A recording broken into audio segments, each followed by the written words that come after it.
If you were a Democrat when the party was founded in 1828, the defining political issue for your party leaders was likely American expansion. Under President Andrew Jackson, that meant forcibly removing Native American groups from their lands in the Deep South, in Georgia, Alabama, and Mississippi, and relocating them west. Jackson's protege, James K. Polk, another Democrat, massively expanded the country's borders.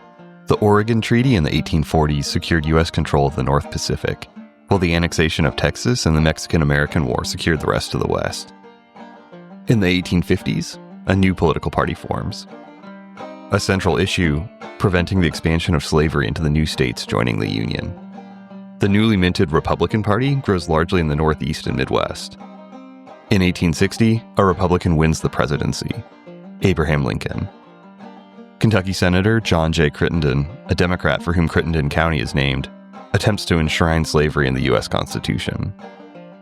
His proposal would allow slavery in some new states joining the Union, extending the Missouri Compromise. The so-called Crittenden Compromise is vehemently opposed by Republicans and fails.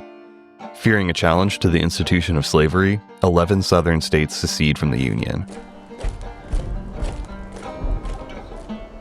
After 4 bloody years of civil war, the basic lines that split U.S. politics remain. Democrats largely control the South, while Republicans are more popular in the North. This week on the Crossroads Suncast, the massive political shift that redefines both parties. We're using 125 years of history to understand the biggest political change of the last century, and the future of American politics. I'm Bryce Patterson. Today's episode is part of a series exploring changing political tides ahead of the 2026 midterms. And you have what we call the Redeemer governments coming back to power. Basically, ex-Confederates now coming back to winning elections at the local, state, and national level. And when they get back in power, they codify the Jim Crow laws. They pass miscegenation laws, anti-miscegenation laws. They pass segregation statutes. And they begin continually the process of disenfranchising African-American voters. That's Murray State University history professor Brian Clardy. Basically, the party, the Southern Democratic Party, in the post-Civil War period, going into the early part of the 20th century, is pro-segregation, through and through, no question. And the Republican Party is considered, yes, the party of Lincoln, but Republicans nationally began, especially after the Compromise of 1876, they gradually begin to abandon their commitment toward civil rights and civil rights legislation, even though African Americans still consistently vote for Republican candidates. Hanging on the border between North and South, Kentucky is caught between different political tides. Going back to the Civil War, Kentucky initially declares neutrality, despite having a large enslaved population. Here's longtime Kentucky political reporter Al Cross. Kentucky has always been looked upon as the southern state that is most northern, most Midwestern, and it is really more reflective of the electorate of the country as a whole than the rest of the South. He says Kentucky is less overwhelmingly blue in the wake of the Civil War than other states in the South. It was a firmly Democratic state, but there was enough of a Republican sentiment in the state that when Democrats became divided over the issue of gold versus silver coinage, that Republicans were able to elect a governor in 1895. And they elected governor in 1907 and in 1919 and in 1927. And they also elected a number of U.S. senators once we started electing senators. So there really was more of a bipartisan era from 1895 to about 1931. Nationwide, a new movement for reform starts to take hold at the end of the 19th century. It's a period of mass industrialization and the rise of so-called captains of industry, also called robber barons. Think J.D. Rockefeller, Andrew Carnegie, and James B. Duke. Those industrialists led a reshaping of the American economy, building mega corporations that dominate the oil, steel, and tobacco industries. In the North, the Republican Party becomes more and more aligned with the interests of those big businesses. It's a period of huge urban growth. Democrats begin making inroads in the northern cities, places like Boston, New York, Chicago, and others. They're welcoming these new immigrants from Europe, mainly from Southern Europe, into the United States. They're making sure that these immigrants have housing, food, medical care, their kids are in school. Now, are these party bosses doing this out of the goodness of their hearts? Probably. But most of the time, they want these new immigrants, once they get citizenship, they want them to get registered to vote. They want them active in the local party, contributing to the local party, and so forth. And so you began to see within the northern cities and in some upper Midwestern cities, these political machines being built. Those European immigrants also start to bring more progressive ideas into the Democratic Party. There's a growing push for regulations protecting workers. There's also a backlash against corporatization and the centralizing of resources in the hands of the wealthy few. I am not leading this fight as a matter of aesthetic pleasure. I am leading because somebody must lead, or else the fight would not be made at all.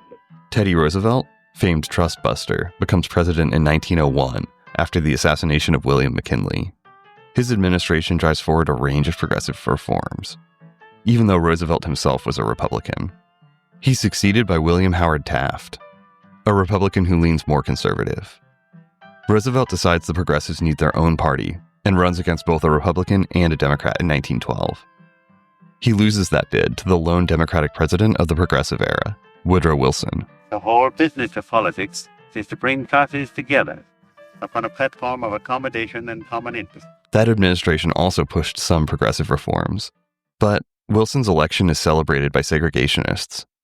During his tenure in office, the pro-Ku Klux Klan film Birth of a Nation becomes the first movie to be screened in the White House. By the Roaring '20s, Republicans are officially the party of big business. President Calvin Coolidge tries to continue the booming growth of that era through small government policies and opposition to heavy regulation of business, though he is a vocal supporter of tariffs. Neither party takes a strong stand in defense of civil rights. There are two major periods of change that fundamentally reshape America's political parties. The first is the Great Depression. Here's Al Cross. The Republicans had fallen from favor under the Hoover administration, and Democrats were the ones proposing remedies for the Depression. And we entered the New Deal era, which lasted until about 1954, with the election of Roosevelt to 4 terms, Truman finishing up his last term, and then Truman getting elected in his own right with Alben Barkley from Paducah. Democrats under Franklin Delano Roosevelt drive forward a massive expansion of the federal government. I pledge myself to a new deal for the American people. That includes huge public work projects to battle unemployment, like the creation of the Tennessee Valley Authority and a federal program employing artists in education. New reforms regulate the banking industry and provide protections to workers. Government programs also work to provide housing for families. But those initiatives didn't benefit all Americans equally. Redlining was a practice that built segregated neighborhoods. The Federal Housing Administration refused to insure houses in and around black neighborhoods, while building new subdivisions with the requirement that none of the homes be sold to black families. So the Democratic Party's platform is looking more and more similar to the version we know today. But the party is also facing growing calls from black Americans to provide truly equal rights. Now, are Democrats pro-civil rights in the North? They're leaning toward that way. In the South, though, Southern Democrats are still recalcitrant on the issue. After 1960, it became less about personalities and issues of foreign policy than about domestic issues, and in particular, cultural issues. The first chink in the armor was civil rights movement. One reason Clemens lost in 1956, and this hasn't been written about much, if at all, is that Democrats in urban areas, African Americans and their allies, were upset that the National Democratic Party, of which Clemens was very much a leader of, had not done enough on civil rights since the Brown versus Board decision of 1954. And the Democrats had difficulty with this issue. And it's one thing that probably kept Kennedy from winning Kentucky in 1960, but I think his Catholicism was more of a reason than that. On the national level, Democrats pushing for civil rights legislation face major hurdles within their own party. Southern Democrats do not want to pass, for example, anti-lynching legislation or anything regarding civil rights. And Democratic presidents especially are afraid to cross them, and there's a reason for this. If you look at the old system for electing committee chairs, it was done on the basis of seniority, okay? Southern members of Congress had very, very low turnover rates. And so it would be very likely these folks who had been serving in Congress for 20, 25, 30 years, they could be the committee chairs, especially when you get to the 1950s and 1960s. And you take, for example, John Kennedy, when he wanted to push a civil rights agenda, but he knew if he pushed too hard, those Southern Democratic chairs in the House and in the Senate would bottle up his entire legislative program just for pure spite. It took events to push Kennedy into pushing for civil rights, such as Birmingham, such as Ole Miss, and other things. 100 years of delay have passed since President Lincoln freed the slaves, yet their heirs, their grandsons, are not fully free. John F. Kennedy and his vice president and eventual successor Lyndon B. Johnson mark a major shift for the Democrats. When Lyndon Johnson signed the Civil Rights Act of 1964, he was rumored to have told someone, I just gave the Southern Democrat support to the Republican Party for the next generation. He was not lying. This is where now you begin to see the realignment occur. What's important also is to see how well George Wallace did in the Commonwealth of Kentucky. He did very well in the Purchase area in 1968. So voters are moving away gradually from the Democratic Party. South Carolina Democratic Senator Strom Thurmond, a staunch opponent of the Civil Rights Act, switched parties, becoming a Republican ahead of the 1964 election. I have pledged to use every resource available to fight this legislation, which would give the federal government the power to force not only public integration, but private integration as well. Black voters begin to overwhelmingly support Democrats, while Southern white voters move increasingly to the Republican Party. Support for civil rights isn't a completely partisan issue at the time. Here's Lexington Herald-Leader columnist Linda Blackford talking about her home state of Virginia in the early 70s. The first Republican governor was a man named Wood Holton, who basically was a civil rights advocate. He was a small government, conservative Republican person who believed in integration and racial justice, and so did a lot of other Republicans. And so, and then we know about Nixon and the Southern strategy, and that's how the South started to flip. In 1968, reacting to protests and rioting around the country, Republican Richard Nixon runs a campaign focused on states' rights and law and order. A leader with the NAACP at the time was quoted in the New York Times saying, quote, "Nixon's appeal for law and order has a special meaning when he uses it. I'm all for law and order, but he is trying to get the support of white backlash people around the country." Changing views on civil rights are just one driver of the shift of white Southerners to the Republican Party. I would say the breach was furthered by abortion. It was furthered by the Vietnam War. It was, there's so many different issues. In 1973, the Supreme Court issues its landmark Roe v. Wade ruling. Up to that point, abortion wasn't a strictly partisan issue. But in 1976, the Republican Party adopts an anti-abortion stance.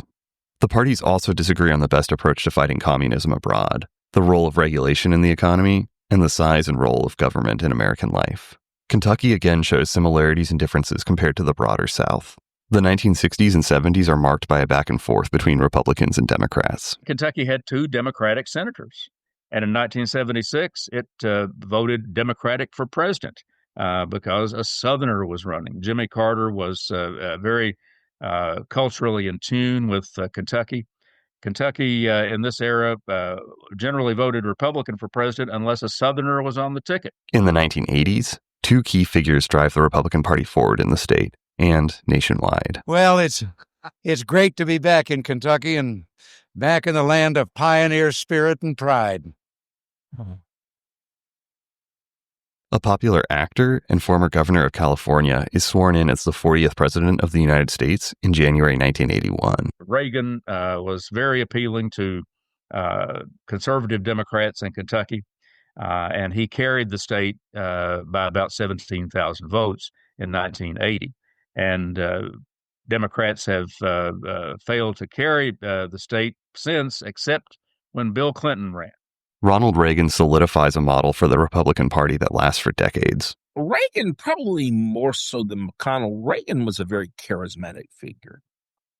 And Reagan oftentimes, especially the first time he ran in 1980, pointed to the failures, as he viewed it, the failures of the Great Society and the New Frontier and the remnants of the New Deal. That Reagan proposed this idea that low taxes, low spending, except for military spending, that this was going to be the way toward economic recovery. Reagan never attacked the use of fossil fuels. He never attacked the use of mining. He appealed very well. He did very well in eastern Kentucky. He had the support of miners, if not the union. He appeals to the cultural issues that are especially important to white Southerners. I've always believed that we were put here for a reason. Reagan ran on this whole notion that somehow the United States was becoming an increasingly secular country. There is a path, somehow a divine plan for all of us. He appealed to evangelicals within the state, especially on the abortion rights question. Senator Mitch McConnell's rise to national prominence also starts in the 1980s, and he'll go on to shape both state and national politics for decades. McConnell narrowly beat Dee Huddleston on Reagan's coattails. Reagan was running for re-election. McConnell beat him by about 5,000 votes. And that was the race that involved the famous hound dog ads in which hound dogs were looking for Dee Huddleston, who was out to making speeches for money and missing votes in the Senate. My job was to find Dee Huddleston and get him back to work. Now, he didn't do very much of that at all, but this was a great example of McConnell being able to take a very small pebble and turn it into a boulder. McConnell becomes the godfather of the modern Republican Party in Kentucky, both shaping and being shaped by national political discourse. McConnell was always about getting things done, getting some appropriation, getting some earmark, delivering for the state, and he was not an ideologue. The only time I ever heard him mention abortion, for example, campaigning was one day in Lyon County.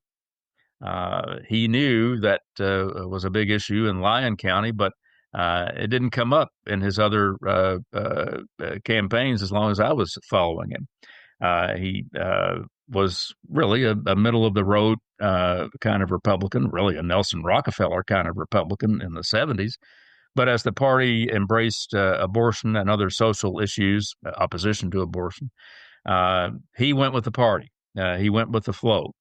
And he was never a great tribune of these ideological beliefs, which made people suspicious of it. Eventually, McConnell becomes the longest-running Senate party leader in U.S. history. When McConnell became Republican leader of the Senate in 2006, that made him concentrate on national matters. And when you become leader of a caucus, sometimes you have to take hits for the caucus.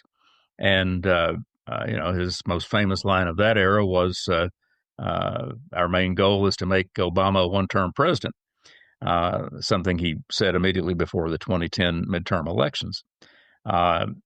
Even at that point, there had begun to be some dissatisfaction with McConnell in the party because he was seen as too much of a compromiser. That's what you got to do if you're a leader. You have to compromise. I'm one of the few, if not the only, Republican candidate at this level to really critique the record of Mitch McConnell and litigate it. I mean, this is someone that has stabbed our president in the back over and over again, blaming him for January 6th, helping put lawfare on the president, trying to put him in jail. and also voting for things like red flag laws, keeping our border open. Nate Morris is one of the candidates running for McConnell's seat when he retires at the end of this term. Morris is part of the most recent iteration of the Republican Party. The MAGA movement marks another major shift for the GOP. Mitch McConnell backed up the truck for Ukraine. That conflict should have never happened. We should have never been in that. And I think most Kentuckians believe that to be true. And I think a lot of Kentuckians stand with us on this issue of no more of these globalist wars that we can't win and we shouldn't be involved in. Later this season, we'll take a look at the current transformation of the GOP that's already underway, how different threads of conservatism alternately work together and fight for control, and what that says about the future of the party. Get that episode right when it releases. Subscribe and follow the Crossroads Suncast wherever you get your podcasts. Editing support on this episode by Colby Ferris and Mason Watkins. Thank you for listening.